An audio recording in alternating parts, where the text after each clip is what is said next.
Down this long path, made of countless ground seashells, lies one of the most breathtaking cliffside abandoned mansions, arguably, in the world. Inspired by Bram Stoker's novel Dracula, this Gothicized beast clings above the crashing ocean and dominates the view for miles around.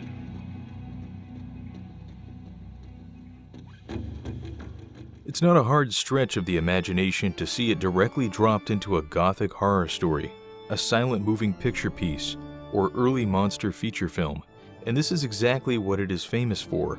Its long history includes tales of betrayal and an unsolved murder. Something about it caught Bram Stoker's attention and captivated him, taking him out of a writing slump and empowering him to write the book he is now mostly famous for. Did he just wander across it? And what made him write Dracula after seeing it? Today we take you through its storied history, modern ruins, and an enduring mystery. Immediately as we reach the cliffs, we come across a shrine which seems to foreshadow the modern stories of the house. These offerings are likely tied to the recent series of deaths that have plagued the mansion. In 2013, a 15-year-old boy plunged from the cliffs to their death. In 2014, a man fell from the cliffs but was rescued. In 2017, a woman was found dead inside, and the same year, a man fell to his death from the cliffs. Then again, in 2018, another man was found dead at the bottom of the mansion's cliffs, and another man in a car rolled down them but somehow lived.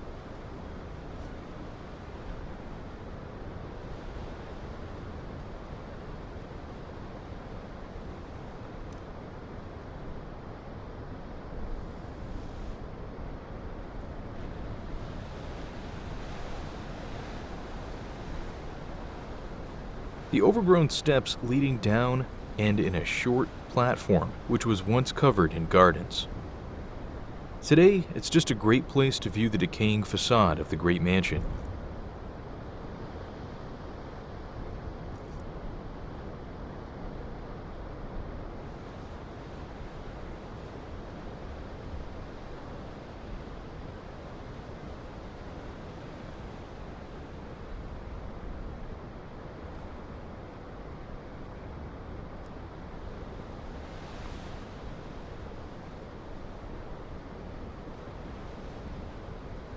So where does the story of this place begin? While the castle seems to sprout from the cliffs around it naturally, it was actually built in many stages over centuries. Slains Castle's long past is tied directly to the ruling Hay family and clan, who were a Norman family that settled in the area and married into local Celtic families. Under Gilbert Hay, they fought alongside Robert the Bruce and were given the barony of Slains and made Lord High Constables of Scotland. By 1453, William Hay was made the Earl of Errol, and they had lands in Angus, Fife, Perth, Kincardine, and Aberdeen. William IV Earl was a loyalist and was killed at the Battle of Flodden, as were all the Hays present, and George VII Earl supported Mary Queen of Scots through her fatal reign. However, this was to change by 1589 under Francis IX Earl, who converted to Catholicism, entering into a rebellion against King James VI with the Earl of Huntly to reverse the Protestant Reformation. King James then destroyed the original Hay family castle that stood just 5 miles from this site. Francis fled the country but returned in 1597 and renounced Catholicism, building a tower house with attached hall that formed the base of the mansion we explore today. In 1664, under Gilbert, the 11th Earl, the area in the center was expanded into a Z-shaped building with a corridor, and in 1707, the front was expanded as well under Charles XIII Earl. The 14th Countess, Mary, met her husband, the Earl, by dressing as a man and dueling him. She was to secretly support the Jacobite rebellion as the clan leader, but she died without an heir, and the family title fell to the Boyd family. Under the Boyds, who changed their own name to Hay, the 18th Earl William hired architect John Smith to remodel the old castle in 1830, and it was rebuilt massively to become the baronial mansion of today, with a granite outer shell. This move almost bankrupted the family, Despite this, later in 1890, new gardens around it were designed by T.H. Mawson at great expense. It was here that Bram Stoker entered the scene. In 1894, he stayed nearby at the Kilmarnock Arms Hotel, which to this day keeps a guest book he signed. While in town, he was invited by the 18th Earl of Earl to visit the mansion, and was a guest briefly. Between the dark halls lit by candlelight, its position on the cliffs, and its foreboding surroundings, it inspired him to write. By 1897, he finished Dracula, wherein Jonathan Harker is invited in much the same way by the Count to his foreboding castle. But enough history for now. Let's invite you inside like the Count to explore what's left, and we'll deal with its last declining days later on. To give you a sense of the size of this maze-like place, here is a map of the first floor. It is in fact huge. It's hard to imagine, but this was once the main marble entrance stairway.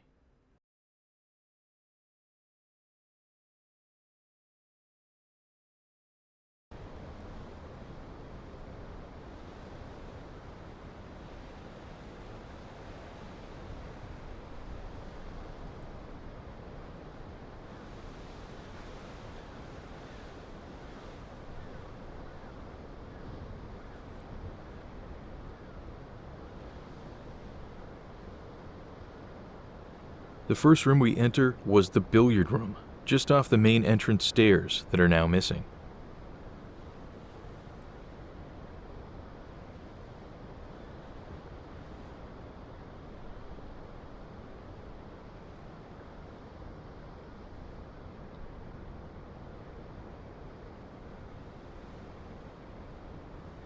Here and there, old support beams remain, as in this tower.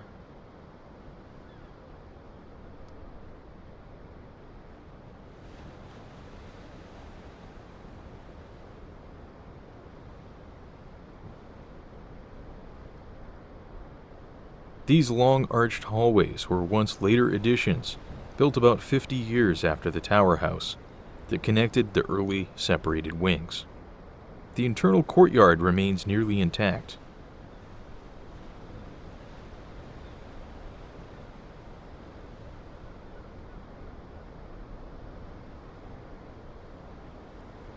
Many small towers allowed access to the second and third floors. According to some sources, these were later marble surfaced.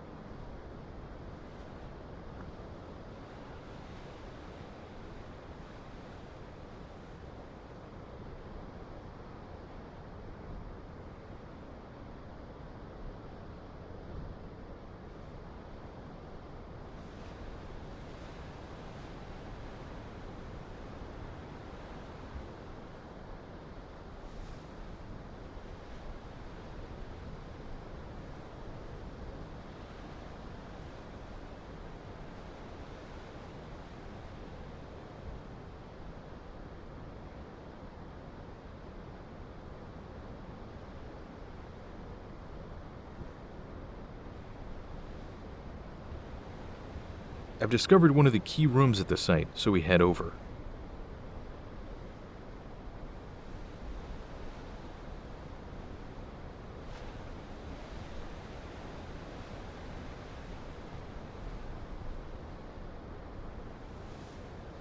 Here is the infamous octagonal room, often mentioned in Dracula. It was recounted by Stoker in his novel that the Count halted, putting down my bags, closed the door, and crossing the room, opened another door, which led into a small octagonal room lit by a single lamp and seemingly without a window of any sort. You must be tired. Your bedroom is all ready, and tomorrow we shall sleep as late as you will. I have to be away till the afternoon, so sleep well and dream well.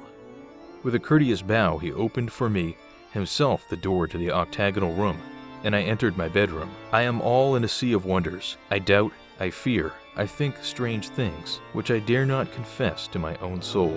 God keep me, if only for the sake of those dear to me.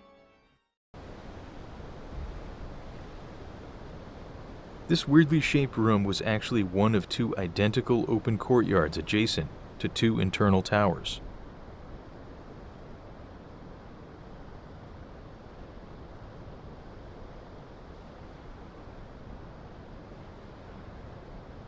A dead bird lies on the ground here.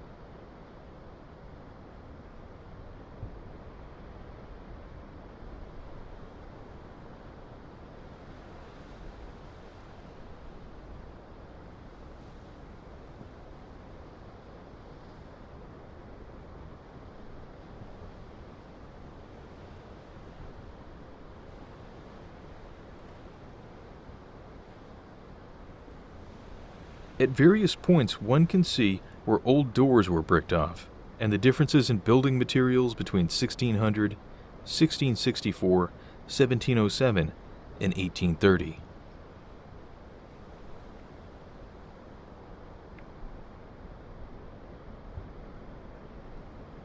This large windowed room was either the drawing or sitting room with an amazing cliff view.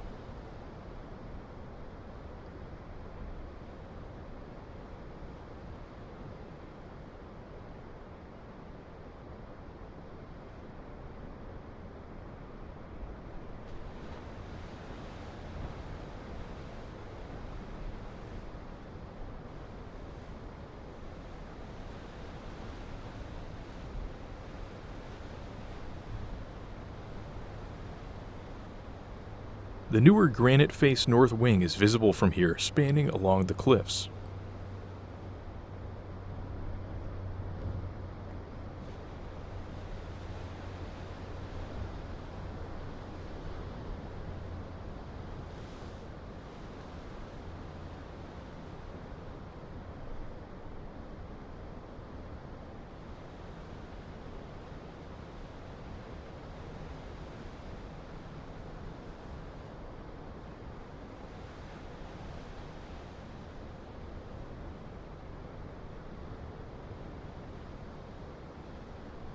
Here, much of the stone has been robbed by locals, and an entire row of bedrooms has ceased to exist.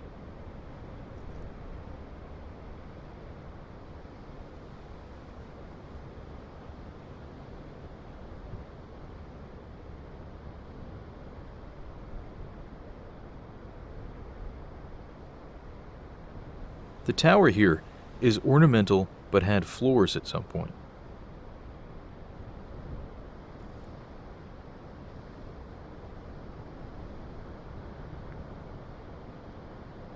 It's a true maze inside, and roofed with lower ceilings, a howling wind and bird sounds. It would have been truly inspirational for the imagination.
Finally, we come upon a dining room where we interestingly have a first-hand early description from both Samuel Johnson, who created the first dictionary, and his biographer, James Boswell, who went on a trip to Scotland during which they both wrote extensively.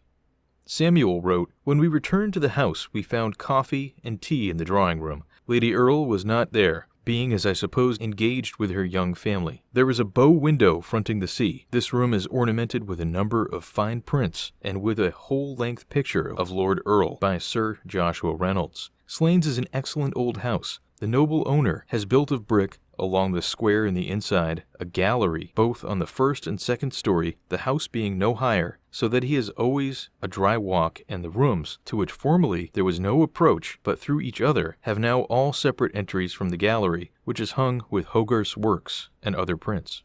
We went and sat a while in the library. There is a valuable, numerous collection.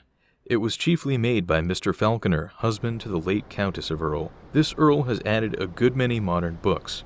I had a most elegant room, but there was a fire in it which blazed, and the sea, to which my window looked, roared. James recalled, "We came in the afternoon to Slains Castle, built upon the margin of the sea, so that the walls of one of the towers seem only a continuation of a perpendicular rock, the foot of which is beaten by the waves.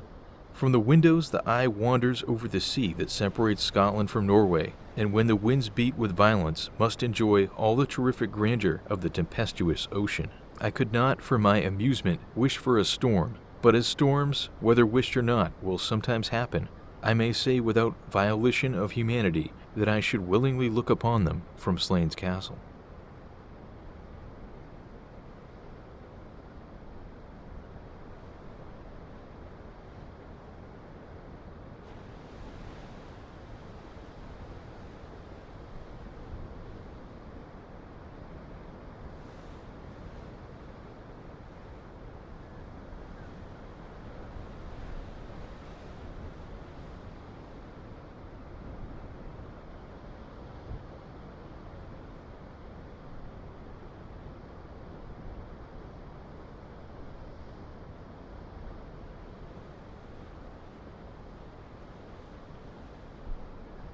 From here we head into what was either a cold storage for food or the wine cellars, with large stone bins on its walls.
Today's castle is a wild mixture of masonry types, early castle granite, medieval red bricks, sandstone, and newer granite from the 1800s renovations.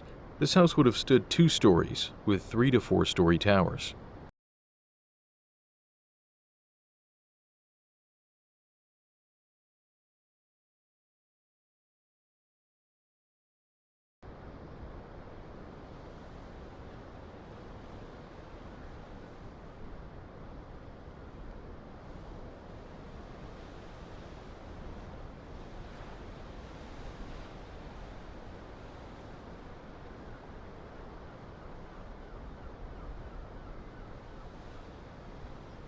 Inside the small tower house, a stair goes far up and also down.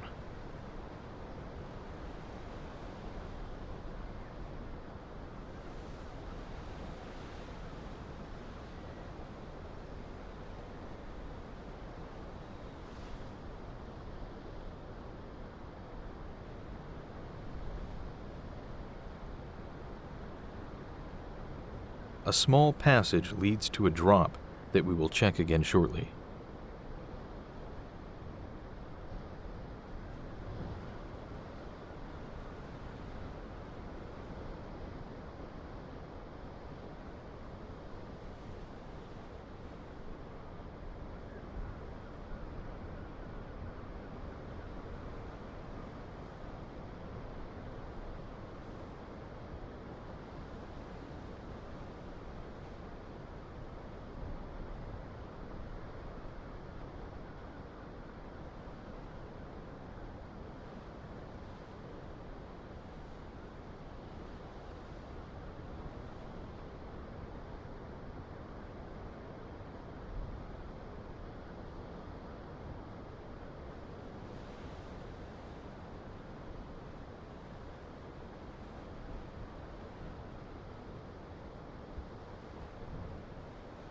Somehow the older construction has allowed the second floor to survive, possibly from being stone vaulting.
Even some timbers still remain at the topmost of the tower.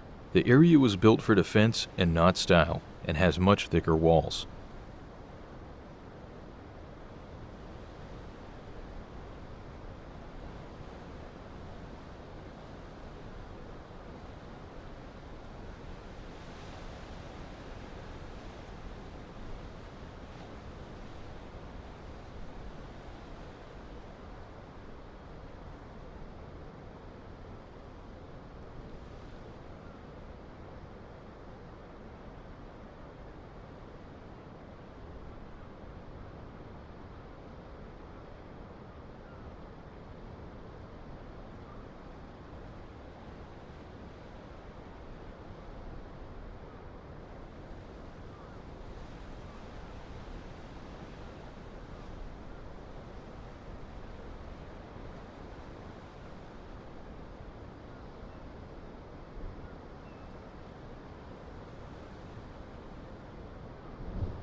second trip down shows the drop ends in some stairs and then a tiny room. This may have been the early tower's cold food storage area.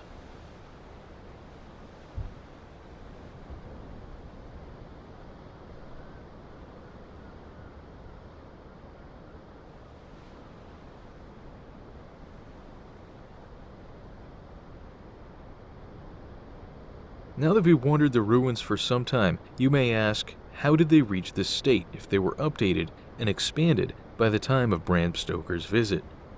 It's a weird and wild story. As with every great estate, it eventually becomes a millstone around the neck of the family. The Earls of Earl were to fall on hard times by 1916 with the coming of World War I, its new taxes and inflation, and the house was sold by Charles Hay, the 20th Earl, to the secretive and hermit-like Sir John Ellerman, who operated a famous shipping company, Ellerman Lines. He was reputed to be the second richest man in England at the time, but rented it out, and by 1925 he had removed the roof to not pay taxes on the property. The last Hay to live at the site as a child was Jocelyn Hay, who was to move in time to Kenya after seeking work in diplomacy under his father Victor, the 21st Earl, who worked in Berlin. Jocelyn is tied to a very strange unsolved case. In 1923, he became obsessed with Lady Adina Sackville, who divorced her husband to marry him. Amid the scandal over her many divorces and wild behavior, they moved to Kenya using her money, as Jocelyn was famously broke.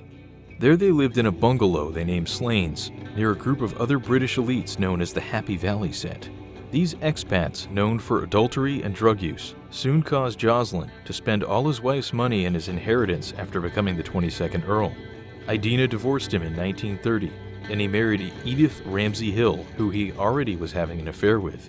Not long before this, Edith's husband had hunted Jocelyn down and publicly horsewhipped him at a nearby train station. They then moved to a Moroccan-like house called Osirian. And here is where you finally know you've explored far too many abandoned mansions. For in 1934, Jocelyn was to join Oswald Mosley's British Union of Fascists. If you've been a long-time watcher of ours, you'll remember we explored Oswald's own abandoned mansion in an earlier video. I'm putting a link above in the right-hand corner if you're curious, as the story of Oswald and his abandoned mansion is a weird one indeed. In 1939, Jocelyn's new wife died of an alcohol, morphine, and heroin overdose. He then had an affair with Lady Diana Broughton, the wife of Sir Jock Delves Broughton. Jock himself had fled to Kenya after being accused of stealing his ex-wife's pearls, paintings, and committing insurance fraud. Jock soon learned of the affair, but gave his blessing to Diana to leave. However, while leaving Diana's house, Jocelyn was shot in the head and killed in his car at a crossroads on 24th January 1941. Jock was put on trial, but acquitted with no witnesses to the crime, and due to the fact his pistol did not match the bullets fired at Jocelyn. This was complicated by the fact that Jocelyn's former lover, Alice de Janzé, was also a suspect and had previously shot another lover. It had been later reported a servant had found a pistol hidden on her lands, and further, when visiting Jocelyn's body at the morgue, she had placed a branch on him and said, "Now you are mine forever." However, during the trial, she had overdosed on barbiturates after being diagnosed with cancer, and had then shot herself by September of that year and could not be later tried. Until then, she had attended every day of Jock's trial and visited him in jail. She reportedly left behind notes having to do with Jocelyn, which the police did not release to the public. Diana, through it all, stood by Jock's side, but later accused him of the murder and left him for a new lover. A year later, he too committed suicide in England, overdosing on morphine. Years later, a woman who was a family friend of Jock's admitted he had told her he'd committed the murder and that she'd seen him burning a pair of shoes at the time. The murder of Jocelyn, the 22nd Earl of Earl, remains unsolved. In her later years, Diana was to remarry to one of the richest landowners in Kenya, and then again to the 4th Baron Delamere, who with, for years, she had a three-way lesbian relationship with her lover, Lady Patricia Fairweather. On her husband's death, she was the richest and most powerful European lady in Africa and known as the White Queen of Africa, dying in 1987. The topic of the Valley and Jocelyn's murder has spawned films like White Mischief, and books like Love in a Cold Climate, written by Sir Oswald Mosley's wife's sister, Nancy Mitford, about Jocelyn's wife Idina. The original Old Slains Castle ruin, by then long destroyed by James VI, was again to re-enter the family lands in 1957 when Diana, the 23rd Countess, daughter of Jocelyn and Idina, bought the lands. Today's castles, now famous for Dracula, are all tourist sites in Romania. One was home to Vlad Tepes, who was an influence on the Dracula character. However, they were not in fact the places upon which the ideas or descriptions of Dracula's castle come from. Stoker knew little of them or their appearances when he wrote the novel. In fact, Bram Stoker, after his first visit in 1893, was to continue to return to the bay and village until 1910, just 2 years before his death. It was in 1895, while in the Kilmarnock Hotel, that he had begun to write Dracula, after 3 back-to-back yearly trips to the area. Each year he had planned more and more of the novel around the scenery and built the plot. In a final fit of inspiration, he wrote it all during his 1895 visit. Slains Castle is in fact mentioned directly in 2 of his other works, The Water's Moo and The Mystery of the Sea. Following Stoker's death in 1910, the unauthorized film adaptation Nosferatu was released in 1922 in Germany by F.W. Murnau. Its creator was sued by Stoker's family, and most copies of the film were destroyed by 1929. The fame it brought Slains Castle did not save it, as the mansion's roof was still removed in 1926. By 1931, when the film Dracula, starring Bela Lugosi, was released, the mansion was already 5 years into falling to ruin and becoming a forgotten memory. Let's explore the last areas known as the North Wing, and then we have one last surprise for you.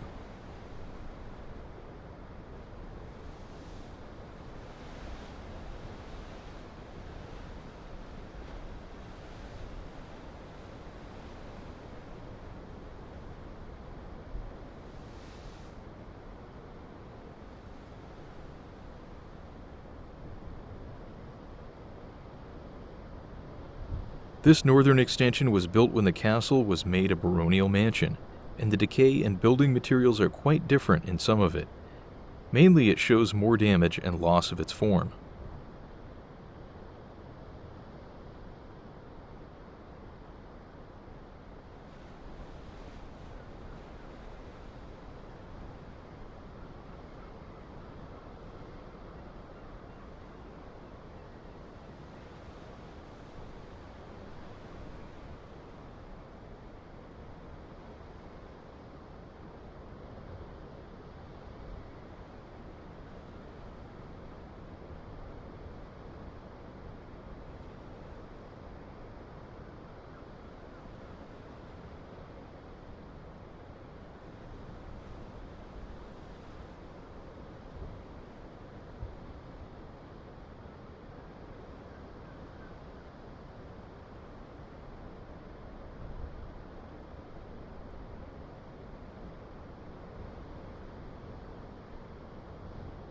Around this large open courtyard was a square ring of buildings, like stables, servants' housing, and other buildings to do with the everyday functions. Not much survives of them, as they were built with newer, less durable materials and were heavily robbed for stone by locals.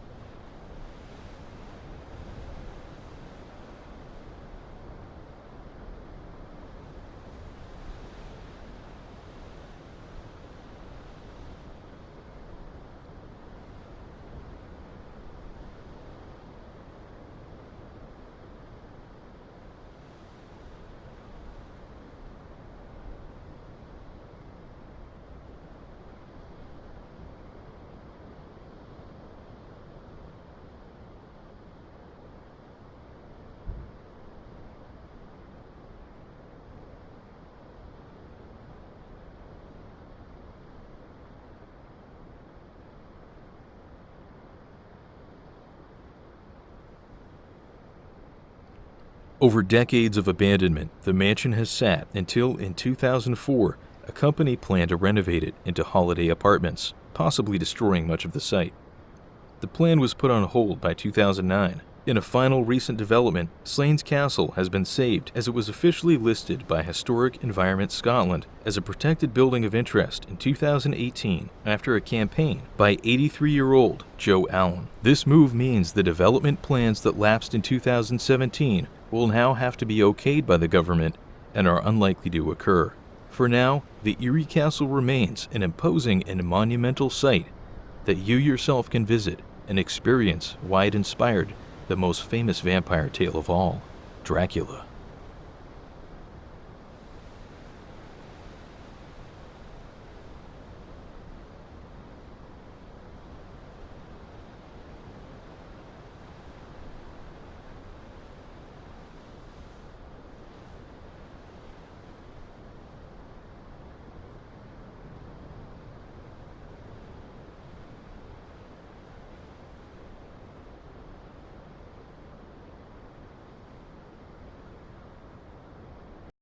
As we say goodbye for today, I'd like to show you this amazing mansion from the air so you can truly appreciate its size and over how many architectural periods it was built.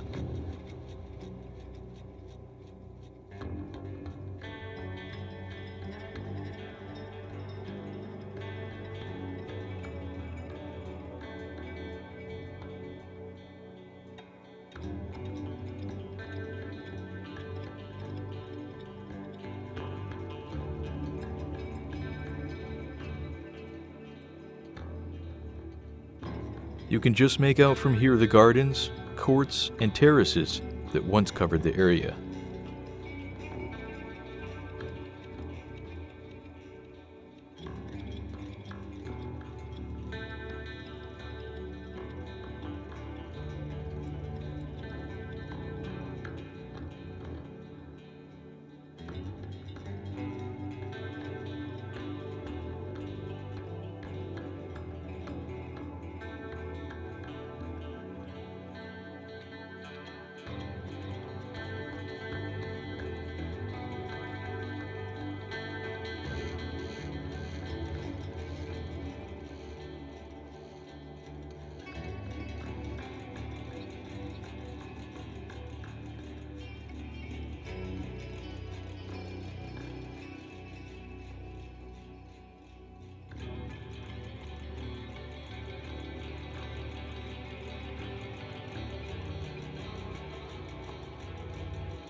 We hope you've enjoyed this amazing ruin and its strange tales. Join us next time as we take you through the most breathtaking mansion you've never seen before and our most stunning find to date. Until then. Subscribe and explore with us today.